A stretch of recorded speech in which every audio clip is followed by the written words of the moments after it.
जय Shri Ram Korean viewers, this is Begum Salor. आज हम बात करने वाले हैं इटर्नल लव के एपिसोड 44 की। So let's get started. यहाँ पायशन अपने रूम में आकर जैसे ही कुछ खाने जाती है, तभी वहाँ बाइजन आता है।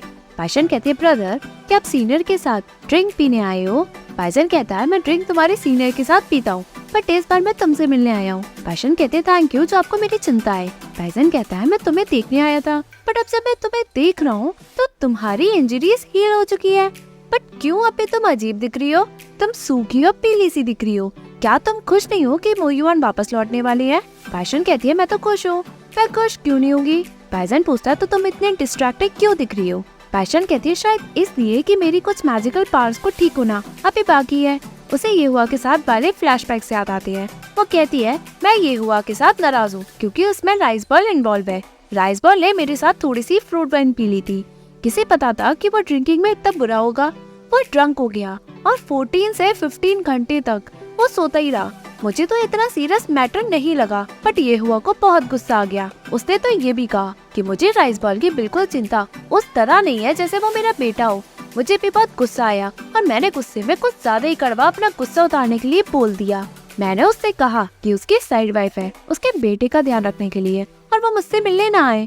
भाईजान कहता है, आली एक बच्चा है और तुमने उसे इतनी ज्यादा फाइन पिला दी कि वो ड्रंक होकर 14 to 15 आवर्स सोता ही रहा।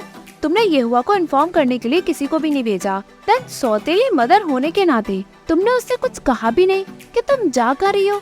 अगर वो तुमसे इतना नाराज नहीं है तो वो वाकई में कुछ है। तुम्हारे कैरेक्टर के हिसाब से तुम इसे हंसी मजाक में टाल देती हो, बट इस बार तुमने अपना ध्यान खोया और तो और उसे उसकी साइड वाइफ का नाम लेकर प्रोवोक भी किया।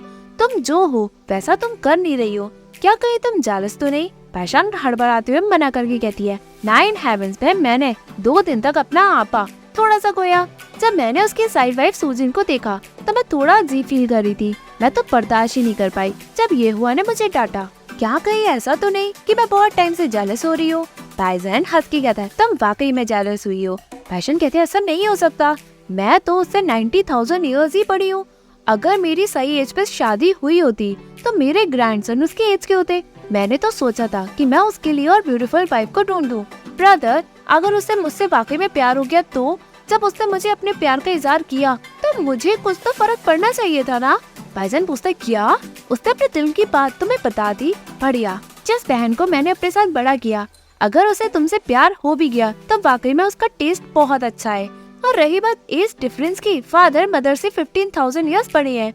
अगर तुम लोग साथ में अच्छे दिखते हो तो ये अच्छा है। और रही बात साइड वाइफ की, तो जियान मेरे हाथ धोकर पीछे पड़ा है कि वो मेरे लिए वाइफ ढूंढेगा, बट अभी तक वो ढूंढ ही नहीं पाया। उसे ऐसा लगता है कि कोई और फीमेल डाइटी मेरे लायक ही नहीं है। रही बात तुम्हारी, तुम रोमांस के मामले में हमेशा से स्लो हो। पायशन मुंह फुलाकर बैठती है। भाईजान पूछता है, जब वो गया तो तुम्हें अजीब क्या लगा? पायशन बताती है, जब ये हुआ पहली बार चिंचू आया तो मुझे उसके साथ की आदत नहीं थी, बट शादी के बाद हमें एक साथ ही रहना था तो मैंने उसे वैसे ही रहने दिया जैसा वो चाहता था। दिन के टाइम वो मुझे बाहर घुमाने ले जाता था। जब वो रिपोर्ट पढ़ता था तब मैं पंपकिन सीड खाती थी। फिर हमने चेस एक रात में 2 बार भी खेला। मैंने तो ये भी सोचा कि अगर हमारी शादी होती भी है तो हम अपने आने वाले टाइम इटर्नल तक एक साथ ही ऐसे रहेंगे। सो मुझे भी आदत हो गई। बट आज आप पूछ रहे हो तो मैं अपना टाइम ये हुआ के आने से पहले कैसे बिताती थी? भाईजान हंस के कहता है, लगता है तुम्हें ये हुआ से वाकई में प्यार ही हो गया। तुम्हें इतना घबराने की कोई जरूरत नहीं है। युवा ने प्रॉमिस किया है, बट अगर वो तोड़ता है तो? वो हंस के कहता है, सिचुएशन को देखकर मैं तसल्ली कर सकता हूँ। वो वहाँ से जाता है। पायशन पूछते, ब्रदर आप किस चीज से तसल्ली कर रहे हैं? अगर उसने वाकई में अपना प्रॉमिस तोड़ा तो मैं क्या करूँगी? अगर वाकई में मुझे ये हुआ से प्यार हो गया तो मैंने 1,40,000 ईयर्स अपने लाइफ में वाकई में वेस्ट कर दिए थे। मुझे उस लड़की से प्यार हो गया जो मुझसे 90,000 ईयर्स छोटा है। उसे तो मुझे अपने एंसेस्टर समझना चाहिए। यहाँ दाहुआ दीजुन फेंगजू के बारे में सोचता है। फेंगजू दीजुन को याद करके रोती है। तभी यहाँ दीजुन के पास सीमिंग आता है। वो उससे पूछता है, मेरा 60 इयर्स का लव ट्रायल कंप्लीट होने से पहले मैं वापस कैसे आ गया? क्या तुमने स्केड्यूल चेंज किया? सीमिंग बताता है, मैं ऐसा करने की हिम्मत कर भी नहीं सकता। ये वाकई में बहुत अजीब है। बुक ऑफ डेस्टिनी में बहुत कुछ लिखा था, बट एकदम से वर्ड उसमें से गायब हो गए। लगता है आप दूसरे डायटी से बहुत अलग है। आपने हेवनली ट्रायल भी अलग लिया। सेलेस्टियल पैलेस में आने से पहले क्या आपने कुछ मिस किया है? तीजुन बताता है, मैंने अपने 9-10 पावर को खो दिया। सिमिंग शौक में पूछता है, क्या? तीजुन बताता है, शायद इसलिए कि जब मेरा हेवनली ट्रायल कट शॉर्ट हुआ तो अब मुझे उसकी पनिशमेंट मिल रही है। कुछ ईयर्स के अंदर सब ठीक होगा। ये सब बातें तुम अपने तक रखो, किसी को भी ये बात सुनने में आनी नहीं चाहिए। यहाँ फेंगजू रोती है, तभी मीगू आकर कहता है आपने तो अपना कर्ज चुका ही दिया, अब आप किसी भी तरीके से दीजुन से रिलेटेड तो नहीं है, आप खिचड़ी खा लो। मॉर्टल लाइफ में आपने बहुत सारा वेट खो दिया है। फेंगजू कहती है मैंने दीजुन की मॉर्टल लाइफ में उन्हें बहुत तकलीफ दी है, जिससे उनकी डेथ हो गई। क्या मैंने अपना कर्ज चुका दिया या फिर और कर्ज बढ़ा लिया? मीगू कहता है अगर आप ऐसे ही देखेंगी तो कर्ज चुकाना मुश्किल होगा। फेंगजू कहती है अगर मैं ये सब फिगर आउट नहीं कर सकती तो मैं इसे छोड़ भी नहीं सकती। मीगू बताता है अब जो मैं आपसे कहने जा रहा हूँ वो आप सुनना तो नहीं चाहेंगी, भले ही आप इस कर्ज के बाहर आ भी गई हो। क्या आप दीजुन को भूल पाएंगी? फेंगजू पूछती है क्या तुम मेरा माइंड पढ़ सकती हो? मेरे और उनके बीच क्या सिर्फ मैंने अपना कर्ज ही चुकाया है? मॉर्टल रेम में जब हम इतने साल एक साथ रहे तो वो सब उनके लिए क्या था? मैंने मॉर्टल रेम में कुछ नाटक पढ़े हैं, कर्ज उतारने के चक्कर में वो लास्ट में एक साथ हो जाते हैं और दूसरे अपने अपने रास्ते चले जाते हैं। जब कर्ज उतरता है तो मेरे और लॉर्ड डोंगो और दीजुन के बीच क्या है? मीगो मुंह बनाकर कहता है मैं तो आपसे पूछ रहा हूँ, बदले में आप उससे क्वेश्चन क्यों पूछ रही हो? तभी वहाँ फेंगजू के फादर बाई आते हैं। फेंगजू जैसे ही शॉक होकर भागने की सोचती है तभी वहाँ उसके फादर उसे रोककर पूछते हैं कहाँ भाग रही हो? फेंगजू फादर को पनिशमेंट के लिए लकड़ी ऑफर करके कहती है मैं लायक बेटी नहीं हूँ, आप मुझे मारिए फादर। बाई जैसे ही लकड़ी लेता है वैसे ही फेंगजू भागती है, बट बाई अपनी पार से उसे खींचकर जैसे ही मारने जाता है तभी बाइजन उसे रोक देता है। वो ग्रीट करके कहता है ब्रदर थोड़ा शांत हो जाएं। फेंगजू हमारी फैमिली में नेक्स्ट जनरेशन की इकलौती लड़की है, अगर आप उसे मार मार कर अधमरा भी कर दे तो ठीक नहीं है। बाई कहता है इस लड़की की वजह से वैसे भी हमारी फैमिली एम्बेरस होने ही वाली है, तो तब भी इसे पिटाई ही मिलेगी। बाइजन कहता है ऐसा नहीं होगा, बाय शुआन और मेरे कोई बच्चे नहीं है, शियान की शादी अभी हो सकती है। अगर हमें 5 फार लैंड का थ्रोन देना होगा तो वो फेंगजू ही होगी, थोड़ा गुस्सा कम करें। फेंगजू कहती है आंट के पास ऑलरेडी एक बेटा है। बाई और बाइजन दोनों शौक में पूछते क्या? फेंगजू कहती है क्राउन प्रिंस का बेटा, भले ही वो उनका सौतेला बेटा है, क्या वो उनके बेटे कहलाने के लायक नहीं? बाइजन कहता ओह तो तुम येहुआ के बेटे की बात करी हो। फेंगजू तुमने तो मुझे डरा ही दिया। बाई पूछता है क्या येहुआ का ऑलरेडी एक बेटा है? बाइजन कहता आपने नहीं सुना, किसी ने मुझे बताया। कुछ हजारों साल पहले मैं येहुआ से एक बार मिला, जब वो फार नॉर्थ में लड़ाई को असिस्ट कर रहा था तो उसका हायर आने वाला लग रहा था। अनफॉर्चुनेटली ड्रैगन क्लैन हमारे 9 टेल फॉक्स क्लैन जैसे नहीं है, वो अपने हरम को बढ़ाने में लगे रहते हैं। अभी बाईशान से उसकी शादी भी नहीं हुई है, उसका ऑलरेडी एक सौतेला बेटा भी है। वो अपने पहले जन्मे बेटे को बहुत पैम्पर करके रखता है, उससे मैं थोड़ा नाखुश हूँ। भाई कहता है जब बाईशान छोटी थी तो वो हाई गॉड मोयुआन के ख्यालों में खोई रहती थी, किसे बता कि वो ये एंगेजमेंट जल्दी कैंसिल कर दे। तभी फेंगजू थोड़ा पीछे होती है, भाई ये उस पे चिल्ला के उसे अपने पास बुलाता है। तभी बाइजन कहता है शांत हो जाओ और उसे जाने दो, शियान अकेले में मोयुआन की स्पिरिट का वैसी में गार्ड कर रही है, मुझे लगता है कि वो वहाँ बोर हो जाएगी, सो मैं फेंगजू को उसके पास भेजना चाहता हूँ। वो फेंगजू से कहता है क्या तुम वैसे नहीं जाना अपनी आंट को कंपनी देने? फेंगजू फॉक्स बनकर जाती है, जैसे ही वो बाहर आती है वो ह्यूमन फॉर्म लेकर कहती है अच्छा हुआ अंकल आ गए। तभी पीछे वहाँ युआन ज़ेन खड़ा होता है, वो उससे पूछती है क्या तुम मेरी आंट से मिलने आए हो? वो यह फॉक्स लैंड में नहीं है। युआन ज़ेन मना करके कहता है ऐसी बात नहीं है। फेंगजू कहती है तो क्या बात है, जल्दी बोलो, मुझे किसी और काम से जाना है। युआन ज़ेन कहता है मैं तो आपसे मिलने आया था, मॉर्टल रेम में इंपीरियल पैलेस में हमारे बीच। तभी फेंगजू कहती है हमारे एक दूसरे से कुछ लेना देना नहीं है, मैं तुम्हें लेकर कुछ भी फील नहीं करती। युआन ज़ेन पूछता तो बात के टाइम? फेंगजू बताती है मेरा एक रीजन था जो मैंने बाद में किया, तुम ऐसे समझ सकते हो मैं दीजुन का हेवनली ट्रायल ऑफ लव को कंप्लीट कराना चाहती थी, बट तुम बीच में आ रहे थे। युआन ज़ेन कहता है ये तो अच्छी बात है। फेंगजू पूछता है तुम वापस कैसे लौटे, क्या तुम्हारा हेवनली ट्रायल कंप्लीट हो गया? युआन ज़ेन बताता है वो इतनी जल्दी खत्म होना तो नहीं था, लॉर्ड दीजुन मॉर्टल रेम में मेरे फादर थे और वो मुझ पे इतने नाराज हुए कि वो खत्म ही हो गए, तो मुझे भी अपनी गलतियों की वजह से मॉर्टल रेम में मरना पड़ा, तो 60 इयर्स का हेवनली ट्रायल बिना कंप्लीट किए हुए मुझे वापस लौटना पड़ा। फेंगजू कहती है तो तुम्हें उससे भी अफेक्ट हुआ? I am sorry. Yuan Zhen मना करके कहता है कि तो बहुत अच्छा हुआ, आपके और दीजुन की वजह से मैं अपने डाइटरी ड्यूटी पर टाइम से पहले लौट आया हूँ, उल्टा मुझे तो आपको थैंक्स कहना चाहिए। फेंगजू मना करके कहती है अगर कुछ और नहीं है तो मुझे जाना है। फेंगजू के जाने के बाद युआन ज़ेन कहता है ओ नो, मैं तो उनसे कहना ही भूल गया कि मेरी जगह मेरे मास्टर को ग्रीट कर दे। यहाँ कोलन माउंटेन में डिफेंग सभी डिसिप्लिन से पूछता है तुम सभी ने यहाँ डिवाइन एनर्जी को सेंस किया इसलिए सभी वापस आ गए? सभी एग्री करते हैं। डिफेंग कहता है बढ़िया है, तुम सभी ठीक हो, सभी खुश होते हैं। डिफेंग पूछता है जीलान कहाँ है? एक डिसिप्लिन बताता है जब से उसने गोस्ट लॉर्ड के मुंह से सुना है कि उन्होंने सीन को देखा है, वो यहाँ से चला गया। उससे गए हुए बहुत टाइम बीत गए हैं, पता नहीं कि अब वो कहाँ होगा। दीफेंग हंस के कहता है, पहले वो हमेशा से सीएन से छोटी छोटी बातों पे अटकता था, बट वो सीएन को सबसे ज्यादा मिस करता होगा। सभी वहाँ एग्री करते हैं। बाद में दीफेंग मोयुआन की तलवार लाता है। सभी डिसिप्लिन मोयुआन की तलवार को रिस्पेक्ट देते हैं। दीफेंग रिस्पेक्ट देकर कहता है, 70,000 ईयर्स पहले मास्टर ने बेल ऑफ ईस्ट टेम्पल को सील करने के लिए अपने स्पिरिट का सेक्रीफाइस किया। लिंग्यू रूशी रिवर में मारा गया। सीएन मास्टर की बॉडी के साथ गायब है। अब कुल्लून माउंटेन में डिवाइन एनर्जी इकट्ठी हो रही है और बेल भी बच गई। इसलिए कुल्लून माउंटेन के सभी डिसिप्लिन भागे भागे आए हैं।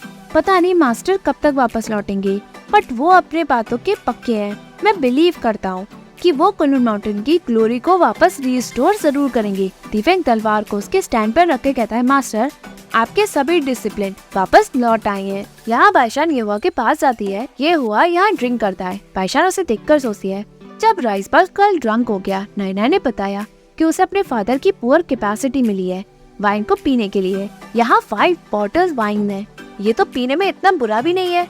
वह येहुआ के पास जाती है।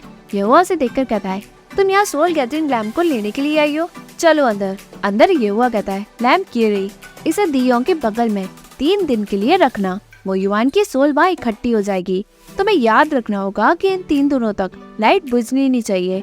तुम इसे प्रोटेक्ट करने के लिए अपनी पावर का यूज नहीं कर सकती, तुम्हें खुद ही इसे जला के रखना होगा। बाइशान कहती है, मैं समझ गई, मैं ध्यान रखूंगी। येहुआ कहता है, मैं बेफालतू में सोच रहा था, तुम मोयुआन का ख्याल ड्यूटीफुल अच्छे से रखोगी। तभी बाइशान लैम्प के करीब जाकर कुछ फ्लैशबैक देखती है, जिसमें मॉडल सूसू कहती है, मत मरो। वो कहती है, इसमें तो मॉडल की झलक है। येहुआ कहता है, मैंने इसे एक बार यूज किया था। बाइशान कहती है, नायना ने मुझे बताया कि तुमने इस सोल गैदरिंग लैम्प का यूज किया ताकि तुम राइसबर्ग की मदर को वापस ले आओ। मैं इस लैम्प को लेती हूँ। वो लैम्प अपनी पार से लेकर कहती है, मैं जानती हूँ कि सेलेस्टियल टाइप का ये एक सीक्रेट आर्टिफैक्ट है, तुम इतनी आसानी से मुझे दे रहे हो, क्या ये गलत नहीं होगा? यहाँ आने से पहले मैंने सोचा कि लैम्प को लेने के लिए चिंचू का सेलेस्टियल टाइप के ऊपर एक और कर्ज होगा, बट अभी तुमने मुझे इसे इतनी आसानी से दे दिया। मुझे दिल से अच्छा लगा, तुमने मेरी इतनी हेल्प की, तो मुझे उसके लिए तुम्हारा ये कर्ज चुकाना होगा। ऐसा क्या है जो तुम चाहती हो? मैं तुम्हारी हेल्प जरूर करूंगी। येहुआ कहता है, मुझे कुछ नहीं चाहिए। बाइशान पूछती है, तुम्हें वाकई में कुछ नहीं चाहिए? तो मैं चलती हूँ। तभी येहुआ कहता है, मुझे जो चाहिए वो बस तुम हो। बाइशान शौक में पूछती है, तुम मुझे चाहते हो? येहुआ एकदम से खड़ा होता है। तभी बाइशान कहती है, रहने दो, जो भी अभी मैंने कहा, मैं चली जाती हूँ। जैसे ही वो जाती है, येहुआ अपनी पार से गेट बंद करता है। वो बाइशान को गोद पे उठाकर बेड पे ले जाता है। येहुआ उसके साथ जबरदस्ती करने की कोशिश करके उसे किस करता है। बाइशान को येहुआ के साथ अजीब फ्लैशबैक आते हैं। वो सोचती है, मैं दिन में रात वाले सपने क्यों सोच रही हूँ? क्या मैं येहुआ के लिए इस तरह से फील करती हूँ? बाद में येहुआ मन में कहता है, ये लास्ट टाइम है जब मैं खुद को तुम्हें पूरा सौंप रहा हूँ। इवन तुम्हारे दिमाग में भले ही सिर्फ मोयुआन है। बाद में बाइशान उठती है। येहुआ कहता है, तुम अब तक सोई क्यों नहीं? बाइशान उसके कंधे पे सर रख के कहती है, मैंने अपने ब्रदर से तुम्हारी तारीफ सुनी थी। उन्होंने बताया था कि तुम जिस भी लड़ाई में होती हो, कोई भी तुम्हें हरा नहीं पाता। तो जब तुम्हारी मर्मेड क्लैन से वॉर हुई तो तुम इतने ज्यादा जख्मी हुए जिससे तुम्हारी स्पिरिट भी चली गई। येहुआ कहता है, अगर मैं उन्हें जानबूझकर जीतने नहीं देता तो एक मामूली मर्मेड मुझे हर्ट कैसे कर पाते? बाइशान पूछती है, तो तुमने ऐसा क्यों किया? येहुआ कहता है, पूरी जिंदगी मैं किसी से नहीं जला, अंकल सांगजी के अलावा। क्या तुमने उनकी और शाओशिंग के बारे में सुना? बाइशान हंस के कहती है, वो और शाओशिंग तुम भूल गए, मैं भी तो उसमें इन्वॉल्व थी। येहुआ कहता है, मेरे अंकल को प्यार हुआ और वो उसके लिए लड़े भी। भले ये जर्नी टफ थी, बट उनका एंड बहुत अच्छा हुआ। हेवरी लॉर्ड उन्हें सबसे ज्यादा चाहते थे, बट उन्होंने उन्हें कभी भी क्राउन प्रिंस नहीं बनाया। बिना टाइटल के उनका इन सब से निकलना आसान था। बाइशान पूछती है, तो तुम्हारा क्या? येहुआ कहता है, मेरा भले ही मैं क्राउन प्रिंस हूँ और किस्मत से जिस वुमेन को मैं प्यार करता हूँ वो चिंचू की हाई गॉडेस बाइशान है। बाइशान हंस के येहुआ के गले लगती है। येहुआ पूछता, श्यान, अगर एक दिन कोई तुम्हारी आँख तुमसे छीन ले, क्या तुम उसे कभी माफ कर पाओगी? बाइशान कहती है, किसकी हिम्मत है जो मेरी आँख मुझसे छीनेगा? येहुआ पूछता है, अगर वो इंसान मैं हूँ तो? बाइशान कहती है, अगर तुमने मेरी आँख मुझसे छीनी तो हमारे बीच सब कुछ खत्म हो जाएगा। येहुआ कहता है, तो याद रखना, इन 3 दिनों तक सोल गैदरिंग लैम्प को बुझने मत देना, 1 घंटे कम भी नहीं। अपनी मैजिकल पावर का यूज तुम बिल्कुल मत करना। बाइशान एग्री करके कहती है, तुम चिंता मत करो, मैं केयरफुल रहूंगी। येहुआ कहता है, अच्छे से सो जाओ। यहाँ बाइशान को फ्लैशबैक याद आते हैं, जहाँ येहुआ सूसू से कहता है, तुम यहाँ से बाहर मत निकलना, अगर तुम अकेला फील कर भी रही होंगी तो तुम मिरर में मेरा नाम पुकारना, बट चाहे कुछ भी हो ये जगह छोड़ के मत जाना। सुसु एग्री करती है। पीछे बाइशन कहती है, ये मॉडल पूरी मेरी तरह जैसे कैसी दिख रही है। तभी सीन शिफ्ट होता है। सुसु चिल्लाते हुए भागते हुए यहुआ का नाम पुकारते हुए बाहर जाती है। बाइशन पीछे कहती है, तुम्हारे हस्बैंड ने कहा था ना कि तुम यहाँ से बाहर बिल्कुल मत निकलना। यहाँ बाइशन एकदम से उठती है। ये ट्रिक सोल गैदरिंग क्लैम्प की होती है। वो कहती है, मुझे एकदम से हुआ क्या है, मुझे ऐसे अजीब सपने क्यों आ रही है, क्या ये मेरा रूम नहीं है, ये हुआ मुझे यहाँ वापस छोड़ के गया। वो लैम्प को देखकर कहती है, सिंस ये हुआ और मैं हम एक ही फीलिंग को शेयर करते हैं तो हमें एंगेजमेंट कैंसिल करने की अब कोई जरूरत नहीं है। वो जैसे ही बाहर जाती है वो मेट से पूछती है, क्या क्राउन प्रिंस उठ गए। मेट बताती है वो सेलेस्टियल पैलेस वापस चले गए। पैशन कहती है, वो वाकई में बिजी रहते हैं, क्या उन्होंने कहा कि वो कब तक वापस लौट रहे हैं। मेट मना करके जाती है। तभी पीछे फेंगजू आकर पैशन को हग करके कहती है, आंट मैं वापस आ गई। पैशन कहती है, तुम अभी लौटी हो, कैसा रहा, क्या तुमने दीजुन का कर्ज चुका दिया। फेंगजू कहती है, मैंने चुका तो दिया बट पता नहीं कि पूरा चुका पाई हूँ या नहीं। पैशन कहती है, लगता है मेरी छोटी लड़की इस बार ज्यादा हर्ट हुई है। तुम कहाँ हर्ट हुई हो, क्या यहाँ। वो उसके दिल के ऊपर हाथ रखती है। फेंगजू रोते हुए कहती है, आंट आप तो सब जानती है। वो उसके साथ गले लगकर खूब रोती है। यहाँ ये हुआ हेवली लॉर्ड को रिपोर्ट देता है। हेवली लॉर्ड रिपोर्ट पढ़कर कहता है, तो डिवाइन फंगल ग्रास इस दुनिया में अब आगे बचेगा नहीं। वो कहता है, मैं खुद जाकर उसे खत्म करूंगा। हेवली लॉर्ड कहता है, भले ही ग्रास खत्म ना हो, कोई भी उसे आसानी से ले भी नहीं सकता, तो तुम अपने एफर्ट्स इन सब में वेस्ट क्यों कर रहे हो। वो कहता है, जितनी जल्दी चीजें इस दुनिया में रहेंगी तो पॉसिबल है कि वो डैमेज करने का कारण बनेगी। हेवली लॉर्ड एग्री करके कहता है, मेरा स्टेमिना गिर रहा है, मैं थ्रोन तुम्हें पास करने की तैयारी कर रहा हूँ, बट अभी उसके लिए मुझे एक अच्छे टाइम का इंतजार है। अगर तुम 4 मिस्टिकल बीस्ट से लड़ पाए तो ठीक है, तुम जाओ डिवाइन फंगल ग्रास और उसे खत्म करो ताकि वो और आगे परेशानी खड़ी ना करे। ये वह ग्रीड करता है। हेवली लॉर्ड कहता है, तुम 30,000 सेलेस्टियल सोल्जर अपने साथ लेकर जाओ। ये वह कहता है, मैं अकेले जाना चाहता हूँ ताकि ये सब शांति से हो जाए। अगर ये बात किसी और को पता चलेगी तो और परेशानी खड़ी होगी। After all divine fungal grass एक मैलिशियस मैजिकल प्लांट है, बहुत सारे लोग इसे सीक्रेटली चाहते हैं। हेवली लॉर्ड पूछता है, तो उन 4 मिस्टिकल बीट्स का क्या तुम उन्हें संभाल लोगे। वो कहता है, मैं नेक्स्ट हेवली लॉर्ड बनूंगा। अगर मैं इन 4 मिस्टिकल बीट को हैंडल नहीं कर पाया तो मैं सभी रेम के इमॉर्टल को कैसे जीत पाऊंगा। मुझे सिर्फ 3 दिन चाहिए इस टास्क को कंप्लीट करने के लिए। हेवली लॉर्ड एग्री करके कहता है, मैं तुम्हारे जीत कर लौटने तक का वेट करूंगा। यहाँ दीफेंग बाइशन को देखकर कहता है, स्पेशल पर्सन सीएन, ये तो औरत है, ये सीएन हो कैसे सकती है। क्या तुम शुआनु हो, बताओ तुम यहाँ वेस्टी में क्या कर रही हो। बाइशन कहती है, सीनियर मैं सीएन हूँ। दीफेंग पूछता है, तुम वाकई में सीएन हो। वो उसे पकड़ता है। बाइशन कहती है, मैं बहुत शरारती थी और मैं अपने साथ मास्टर की बॉडी को लेकर गई। मैं बहुत शर्मिंदा थी, आप सभी सीनियर से मैं मिल भी नहीं पाई। दीफेंग उसके गले लगकर कहता है, सीएन तुमने हमें बहुत ढूंढवाया, 70,000 ईयर्स के बाद फाइनली मैंने तुम्हें ढूंढ लिया। बाइशन कहती है, सीनियर। दीफेंग पूछता है, तुम लड़की के भेष में क्या कर रही हो। मेट ने बताया कि यहाँ जियान की स्पेशल पर्सन रुकी हुई है। क्या वो तुम हो। तुम पिछले 70,000 ईयर्स से 10 मैन पीच ट्री वुड में रह रही थी। पैशन कहती है, मैं हमेशा से लड़की थी, मैंने लड़के का रूप सिर्फ कुल्लून माउंटेन में ट्रेनिंग लेने के लिए किया था। दीफेंग शॉक में पूछता है, क्या। पैशन कहती है, मैं चिंगचू की फॉक्स किंग और बाइजी की सबसे छोटी बेटी बाइशान हूँ। मैंने मास्टर के साथ सीनियर को भी धोखे में रखा, गलती तो मेरी है। दीफेंग पूछता है कि तुम वाकई में लड़की हो। बाइशान एग्री करती है। दीफेंग हंस के कहता है, तुमने तो हमें बहुत टाइम तक धोखे में रखा है। चिंगचू की बाइशान तभी 100 ऑफ ईयर्स पहले जब शिंकांग बेल से निकलने की कोशिश कर रहा था तो चिंगचू की बाइशान ने ही उसे सील किया था। उसने सभी रिम में एक बार फिर पीस फैलाया था। सिर्फ एक कुल्लून माउंटेन का डिसिप्लिन ही ये कर सकता था। बढ़िया, वेल डन। पर बताओ अभी मास्टर की बॉडी कहाँ है। क्या तुम कुल्लून माउंटेन में डिवाइन एनर्जी के बारे में जानती हो। वो ये साइन है जिससे मास्टर वापस आने वाले हैं। पैशन पूछती है, क्या कुल्लून माउंटेन में साइन दिखने लग गया है। दीफेंग पूछता है, क्या तुम्हें पता है कि मास्टर वापस आ रहे हैं। बाइशान एग्री करती है। यहाँ बाइशान दियोंग के बगल में सोल गैदरिंग लैम्प रखकर कहती है, युवा ने बताया कि 3 दिनों तक इसे जलते रहने देना होगा, मास्टर इससे जल्दी उठेंगे। दीफेंग पूछता है, क्या मास्टर की स्पिरिट वाकई में मेरे ब्रदर की बॉडी में है। बाइशान बताती है, मैंने स्पिरिट ट्रैकिंग मेथड का यूज करके वेरीफाई भी किया, ये सब सच है। दीफेंग बताता है, तभी मेरा भाई बिना किसी बात के 600 ईयर से बीमार है। ये तो एक्चुअली मास्टर के स्पिरिट को संभाल रहे थे। अगर मास्टर के सभी स्पिरिट इकट्ठे हो जाए तो क्या होगा।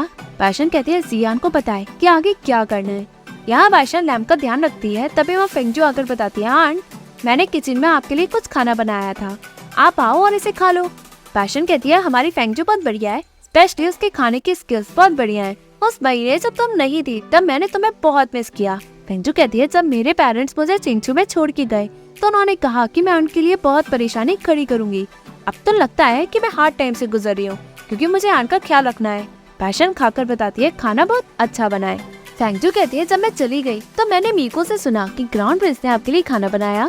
बाइशान एग्री करके कहती है वो थोड़े परेशान तो हुए। फेंगजू पूछती है आप ब्लश क्यों रही हैं?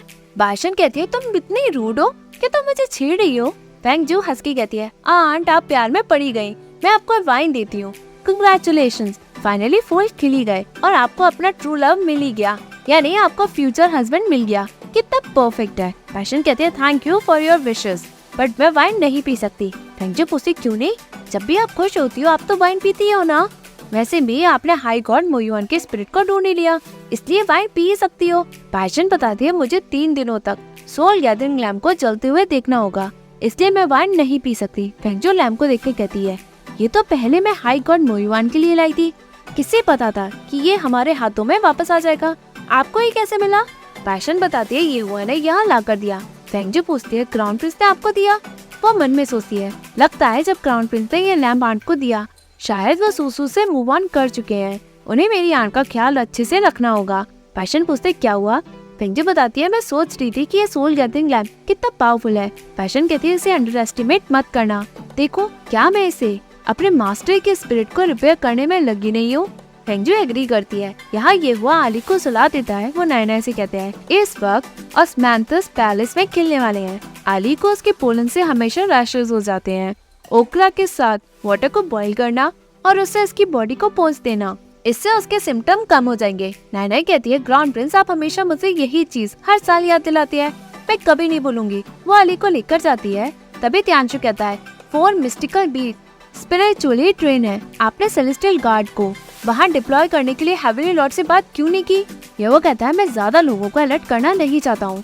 त्यांशु कहता है प्लीज आप मुझे अपने साथ यिंगजो के ईस्टर्न सी में ले जाएं। भले ही मैं ज्यादा पावरफुल नहीं हूँ बट मैं इमरजेंसी के टाइम तक उसे रोक सकता हूँ। ये वो कहता है तुम्हारी बार मेरी इतनी हेल्प नहीं कर पाएगी, मुझे डिवाइन फंगल ग्रास लेना ही होगा। अगर मैं इसे 3 दिनों तक लेने में फेल हो ही गया तो भी तुम्हें यिंगजो में किसी को भी अंदर आने के लिए अलाउ नहीं करना है, स्पेशली चिंगचू के हाई गॉडेस पाइशान। समझे? त्यांशु और जायुन दोनों एग्री करते हैं। तब भी एपिसोड एंड होता है। Hey viewers, if you like this video please like, share and subscribe this Korean सोके YouTube channel and don't forget to follow me on Facebook page Korean Soke as well as Instagram account Korean.Soke. Thank you.